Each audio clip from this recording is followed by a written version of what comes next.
Hey guys, welcome back to my channel. Look what we're making today. This just might be one of the best casseroles you will ever try in your life. So let's get started.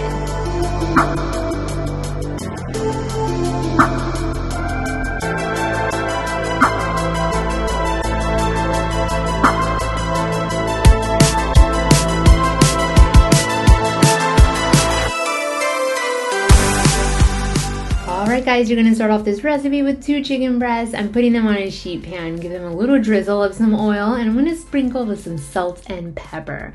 Bake these at 350 degrees Fahrenheit for about 30 minutes. If you already have some rotisserie chicken, go ahead and skip this step.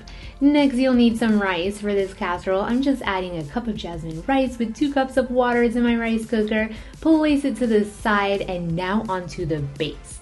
Now there's 2 methods you could use for this casserole. Here I have 1/2 cup of mayo, 1/2 cup of sour cream, and a can of cream of chicken soup.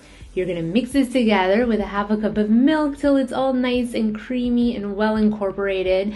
Now I know there's some of you out there who do not like to use these 3 ingredients, especially that cream of chicken soup. So you're able to make this base also by melting 2 tablespoons of butter in a small saute pan with 2 tablespoons of flour. You're gonna cook it till it's all nice and bubbly.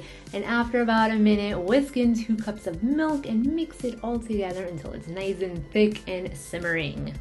Finish this base by incorporating in a hot cup of water that has a chicken bouillon dissolved into it.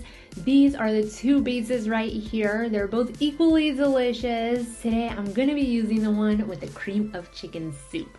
Add the chicken breast that's been cooked and cut into cubes. This is 2 cups of broccoli. This one here is frozen. Use whichever you prefer, either fresh cooked broccoli or frozen. Now the rice is going in. And lastly, some shredded cheese. Look how creamy and heavenly this looks. Add the mixture to the casserole dish. And here's the best part of the casserole. This is some crushed up croutons that I'm sprinkling on top. Do not leave this part out. And this is gonna bake uncovered for 30 minutes at 350 degrees Fahrenheit. And dinner is ready.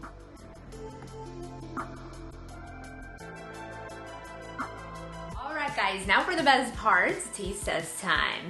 I can't tell you how many times I've made this recipe. People serve themselves and then you see them getting up after dinner and going and getting a little bit more with their fork. It is so funny. Let's get a little bit of everything in here. This is just a go-to recipe. It tastes even better the next day. Now, if you guys enjoyed this recipe, be sure to give this video a big thumbs up. Leave your comments down below if you tried it out, and as usual, stay tuned for more quick and easy recipes, all of them always with a unique twist.